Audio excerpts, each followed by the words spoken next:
Yes. Hey, Drew's running a little late. Weird. Figured I just fired up because I have the computer today. Couldn't do that the other day. I was out. Can't do it from my phone. But I'm down in the office trying to catch up on some injury news and whatnot. Hello, Arcand. Hello, everyone. Kind of a boring first half, huh? What do we got? 149 yards for the Bengals, 119. Each team had 6 drives, 5.1 yards per play for your Cincinnati Bengals, 4.4 for the Giants. Both teams got the ball moving. Did you hear about Hutchinson? Gah. Both teams did get the ball moving, couldn't keep drives going. Obviously, the floating. We joked about this in a DM group. Did you guys ever play the game 500? We just called it 500. Some people call it 500 alive. But when you throw the ball up and yell a number, and then whoever catches it gets that amount of points, and when somebody gets 500, they take it. I can't remember who we were making fun of for that, but that's what we saw from Daniel Jones. He had pressure in his face. I don't know what the plan was there. Drew will be here in a minute. I don't know what the plan was there, but throwing it straight up in the air like that, I want to see the all-22 for that for sure, and the run by Mr. Yeah, it was Carr. Thank you, Link. You're a part of that. I want to see the all-22 for that and the run for Burrow. Just how that side of the field cleared out like that was really. I just kept waiting for somebody to come into the picture. It didn't happen until we get to the pylon. My kid calls it the carrot. I can't break him with that fucking habit. So I called the carrot, buddy. But as you watch that ball come down, there's like 5. I thought it was going to be one of those where 2 guys hit each other and we have an easy pick dropped, like you saw in some of the early game had one of those. I want to say it was the Eagles, but everybody kind of just minded their business, let the guy take it. There was about 5 people that could have caught the ball there. Bad turnover for them. Penalties have been smallish. Neither team running the ball great. Obviously, it's the one rush by Burrow that really brought the numbers up for the Cincinnati side. I'll have to look at second half prices here. I have no idea. At first, as I watched this, I wondered to myself, I said, Andy, wondered to myself, I said, wouldn't you kind of like a second half over? If the teams are going to move the ball like this and just can't complete drives? I don't know if it's 22.5. And yeah, this is the other part of this too. I had no idea that episode 3 and 4 of The Penguin are out. I've only watched the first 2. So I have like 2 hours of Penguin to watch tonight while I finish up some notes for tomorrow, I guess. All right, so Giants slight favorites in the second half, 0.5 or money line minus 123. Total is 22.5 juice to the under. Midwestern cousin of John Boy. I don't know. When did this 4th episode come out? I'm way more interested in this game or in the Penguin. Penguin's been a good show. Third downs have been an issue. Feels like the Bengals have been in better third down situations. But obviously we had the drop. You've had a couple of hits too. Both offensive lines are struggling to protect right now. And these aren't, the Giants, it is a bit of a strength. But we thought the Bengals offensive line was going to play a lot better than this. And obviously on the other side, the Bengals pass rush hasn't been a big strength yet. They've gotten to Jones a couple times. Sorry about that, man. My bad. Oh, hey, there you are. I don't know. What do you think of this, Drew? This game has been absolute dog shit. Yeah, we got it's Giants minus 0.5, and then total is 22.5. I lean Bengals. I think the Bengals offense can play a lot better than they did in the first half. I'm not really sold that this is good New York Giants defense. 5.1 yards per play for this Bengals offense is solid. I like this. What about a third quarter bet? Let's do it. This game blows, man. God, I wish they had flexed this thing.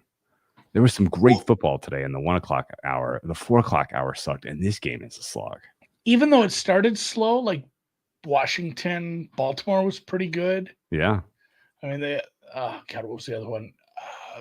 Tampa Bay was a bit of a Colts weird game. Titans was a good one. Colts Titans was kind of fun. That The ended Tampa up being game was insane. Yeah. The Tampa game, I was walking to the bank to count my money on that, and then it's like, oh, now I'm just losing Now outright, I'm losing. I guess. Now I'm and then, losing. and then it's Yes. like, oh, now they've thrown a 50 burger. That was a very, very unique game from a quarterback efficiency standpoint. Because go look at Baker's like overall numbers, like, hey, that was a strange day. Yeah, this game there's been one good drive from the Giants, and Daniel Jones just completely threw up a wounded duck to end it. They don't look like they have any cohesion offensively at all. Giants are going to get the ball first in the second half. God, do you want to take Giants third quarter? Ugh. No, they've had like you said, they've had one nice drive. They've had Bengals defense playing a lot better than I thought. Yeah, they've had very little success running the ball, and yet they still, I don't know, when they've pushed the ball down the field, it's been better. Like that has worked. Yet they've still gone to bad inside runs, bad screenplays that are getting sniffed out way too easily. Their running is what 4. I mean, they do have 4.7 yards. They must have had a longer one. Well, Daniel Jones and Joe Burrow have combined for almost 100 yards on the ground. Yeah. This is a very weird game. I was going to say, yeah, Daniel had that nice one up the middle.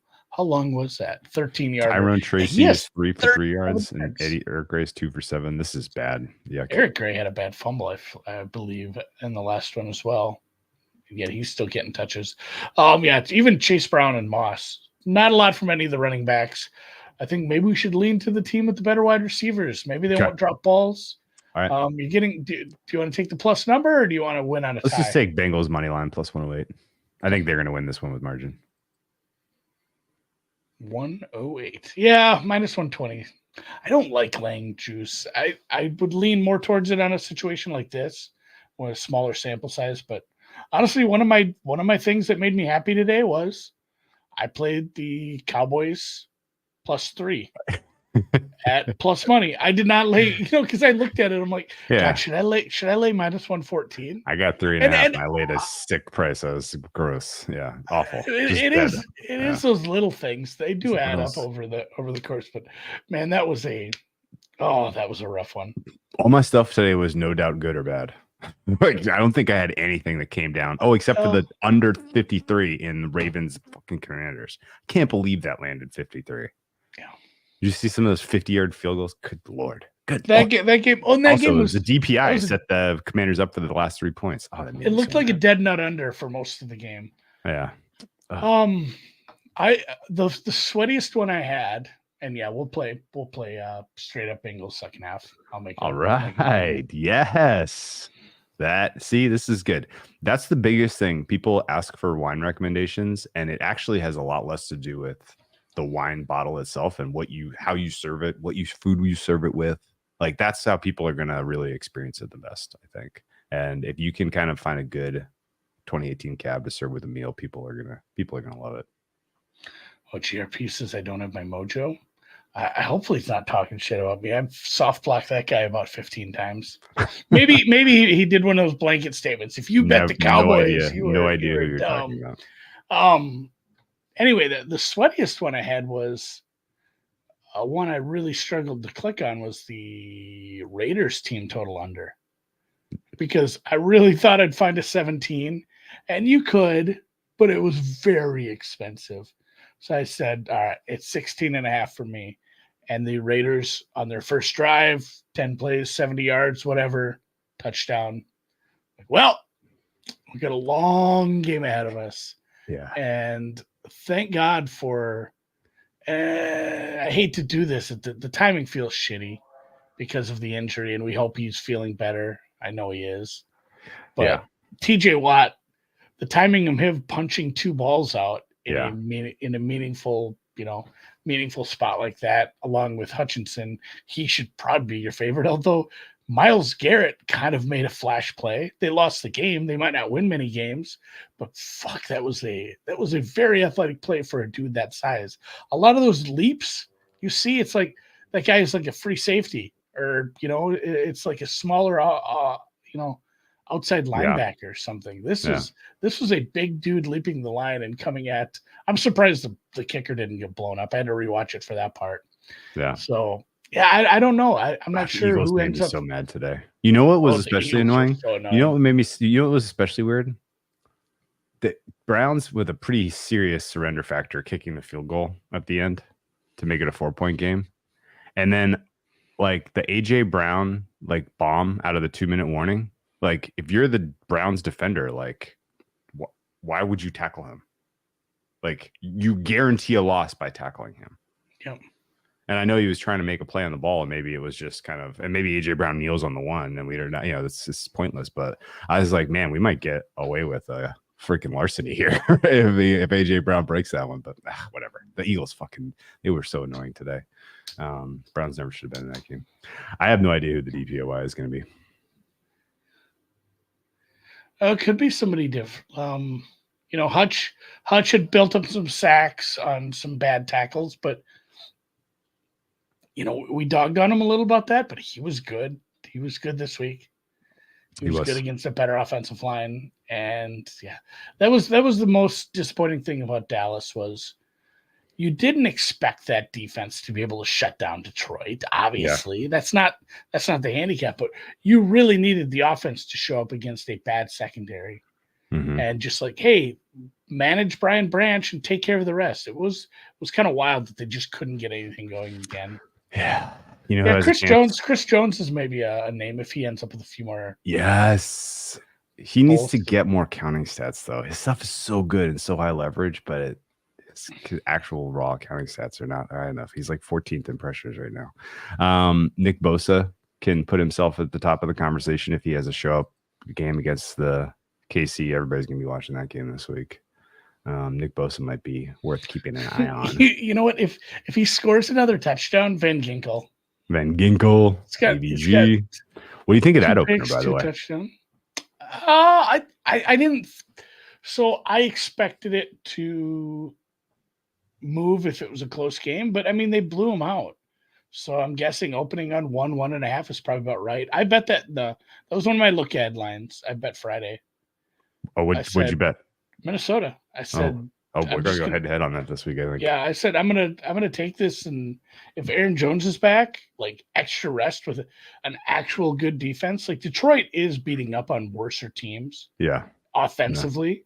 Yeah. Their defense isn't very good. Like that's clearly a bad spot for them. And it was a weird thing because it felt like they were really focused on we don't care about anything but getting a offensive lineman a touchdown against Dallas while we beat them. Like, I'm not sure how focused they are on a way bigger game next week. So yeah, if it keeps moving, like if you gave me 3.5, I'd probably have to consider, if Minnesota takes money, I'm going to have to consider the other side as well. But yeah, I took I took the Rams at 4. I think that opened bigger. Give me your probability that even at 5-0 that the Vikings finish 4th in the North.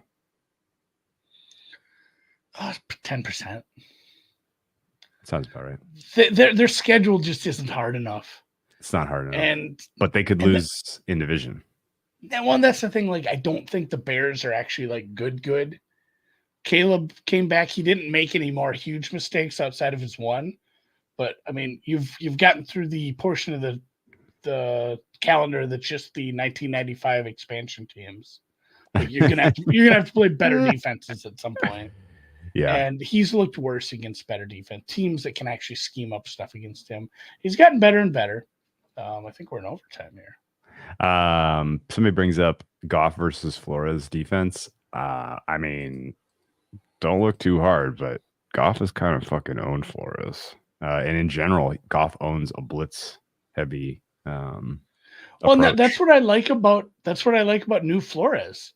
He's not. You think he's doing enough not blitzing he's not strictly heavy blitzing anymore. It's not just I'm blitzing, it's confusion, and that's what we worried about that was a big concern with Houston. It's like, oh man, I mean they can beat the blitz. Like that was a thumping, and there was a lot of confusion. I think it's one of those where the strength on strength, I'm going to give it to the guy who has 2 weeks to prep for Jared Goff. Mm-hmm.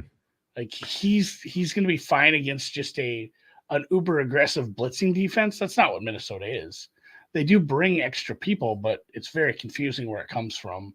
And then basically all you need to do is, have a marginal day out of Sam Darnold, I suppose, and Aiden Hutchinson. What do you think that is? Could he be back for playoffs with a broken leg? Oh man, I feel like compound fracture kind of feels like no, right? I haven't seen like he could just stop being a pussy and rub some dirt on it, get back out there. No, I honestly, I think realistically he's probably like doing like rehab and exercise stuff in like January, February. So I would not expect him to play it. If it was just like hey, you cracked your leg, maybe, but compound fracture. It feels surgery. Like a very big no. Well, because it just went through my mind. It's like, man, it's only week 6. This is a team that could be in, the last final couple weeks of the playoffs. So yeah, it doesn't feel right. It doesn't feel like that's gonna happen. Yeah. A compound fracture of the tibia or shin bone typically takes 4 to 6 months to heal. Okay. Can take longer depending on the severity of the break. And if you're a huge dude. Yeah. And if your job is very physically demanding, having to put a lot of weight on it constantly. Yes. I think he's probably done. All right. That was a nice little. Let's ask Dr. Morris. Did you catch the Dr. Morris stuff? Why did the Giants just go for it on 4th and 2 and fail? Why did they go for it on 4th and 2 there? Because they couldn't get a drive to go. I don't know. We'll take it. Like, we're just gonna drive. It wasn't a very good play. Let's ask. Yeah, let's go ask James Cook's dad. We know him. Also, I had an update on Harbaugh. So it was an atrial. He pooped himself. Pretty obviously. No, right? it was like an atrial something or other. And I asked my wife, so I'm in the bathroom reading that on my phone. And I come out and I'm like, she's a nurse, and she has to take the stuff, her heart stuff all the time. And she's like, well, that's not good. She's like, it's actually pretty bad. And I'm like, oh. So now I'm worried about Harbaugh at this point. Hopefully he's okay. Made it seem like it was something he dealt with in the past, but I don't know. She wasn't sure if altitude could fuck with that. So hopefully it's all right. That was a weird situation where he just like goes to the tent. Yeah. Like, what are we doing here? It's like he got a tummy ache? It seemed pretty likely with the change of the pants that he pooped himself.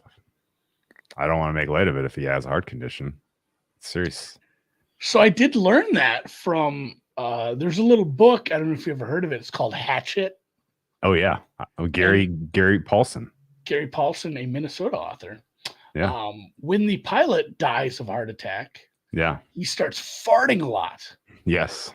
That is like, I remember we had to like read it for school. He had a fart and attack. Like the teachers telling us like that is a symptom of a heart problem. You can get gassy or something. So maybe I don't know. We're doing a lot of speculating. We're no better than Dr. Morris at this point. Robert Paulson? I thought it was Gary Paulson. My bad. Robert Paulson. Robert Paulson was Meatloaf's character in. Yes, his name was Robert Paulson. Yes. Gary Paulson wrote Hatchet. I knew it. I don't mind young adult literature. Whole different. I think I read Hatchet when I was probably 8 or 9, and I was like, "Yeah, I want to fucking live in the woods with a hatchet." This sounds amazing. You can't not own a hatchet. Ball, yeah. Bengals lost the ball. No, are you serious? We should just bet this. Are you serious? Giants at the 20. Zach Moss. This game is Zach Moss can go fuck himself. God damn it. Gary Paulson wrote a few other books I read, I'm sure. Yeah, he did. He had a little prolific moment there. He probably made enough money to call it early. To race the Iditarod. Hatchet. I read Hatchet. I read The River. I read Brian's Winter. I didn't read Dog Song or Wood Song or Winter Dance or The Winter Room or Harris and Me. Harris and Me sounds like a real. What happened, Gary? What happened? That's like that. It's like Steinbeck has one like that. It's Travels with Charlie. Dude, he was really prolific. Holy crap, he wrote a lot. Whew. Do you know how much it snows up here? There's not much else to do. Before I had kids, it's all I did in the winter. Before I started drinking, I guess. Did you know Gary Paulson? Yeah, he was born in Minneapolis, 1939. He died in 2021. I didn't even know he was sick. 82 in Tularosa, New Mexico. Strange place to live. I feel like he did the Iditarod. We had a teacher that was really into like Gary Paulson in fifth grade. So Gary Paulson served in the Army, obviously, between 59 and 62. And during his time in the Army, his service brought him to New Mexico, and he fell in love with it and decided to retire there. He later chose to settle there. There was speaking of that part of the country, there was a ball, the leader of the golf tournament who went on to win the tournament. He hit one, just a wayward ball that hit the lava and came back into play. So like there were some fun lava balls this week. I didn't have any luck with outrights, but did you know that Gary Paulson was a DNF in the Iditarod twice? I didn't know what he finished. I knew he raced. He DNF'd twice. I think a lot of people don't finish because his last DNF, it was in 2006 when he was 67. he was trying to do it. That's wild. I know you go to a bunch of ski resorts and maybe they don't have this where you're at. Oh, he placed 41st in 1983. Well, yeah, that was his strong year. He gave up dog sledding in 1990, suffering from heart disease. We've come full circle. Anyway, the little ski resort, which you'd probably laugh at, you'd shake your head and laugh at our ski resorts up here because they're small and man-made hills for the most part. But the one up in the cities that I used to go to, they rent skis, they rent snowboards, they rent jumping skis if you really want, but they also rent you a dog sled with dogs. And at the top, they have a track that you can ride around it. I should do that one of these times. That would be good content. I need to have like one of my kids come up there and film me dog sledding. That seems like a bucket list thing that I haven't done. All right, well, let's wrap it up here. This game is making me super angry. I don't even know why Tracy's still getting carries, but he took it for 9 yards on first down. Don't let something get angry. I'm just going to go watch the Dodgers. Let's go Dodgers. Sorry, Mets fans. Maybe next year. Yeah, I'm going to go. Do the grimace thing again next year. Next year will be your year. I'm probably going to go rewatch Drake May. I didn't watch enough of that game, but I've seen enough good plays where I want to see that again. I'm probably going to pull up NFL Plus and watch his plays. Never good when the shower fire game of the week is in primetime. Is this it? Yes, clearly. I think it is. Is there a worse game today? I don't think so.